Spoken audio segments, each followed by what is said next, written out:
ఈ భూప్రపంచంలో నిజదేవుడైన మీ కొరకు కోట్లాది మందిరాలను నిర్మించుకుని అగ్రస్థానంలో కోట్లాది ప్రజలతో సేవింపబడుతూ ఆరాధింపబడుతున్న ఏకైక మా పరమ తండ్రి, మీకు మాత్రమే వర్ణించలేని శతకోటి స్తుతి స్తోత్రములు తెలియపరుస్తూ ఉన్నాను.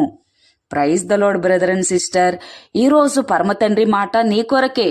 26వ కీర్తనల గ్రంథము 8వ వచనం. యెహోవా, నీ నివాస మందిరమును, నీ తేజో మహిమ నిలుచు స్థలమును నేను ప్రేమించుచున్నాను. ఆమేన్.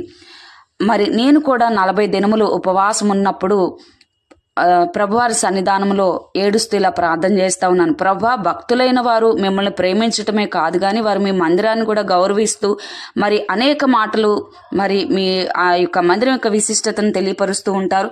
అసలు తేజస్సు, ఈ మహిమ అంటే ఏమిటి? మీ చిత్తమైతే నాకు చూపించమన్నప్పుడు ప్రభువారు చూపించారండి. దేవుని చిత్తమైతే నేను చెబుతాను.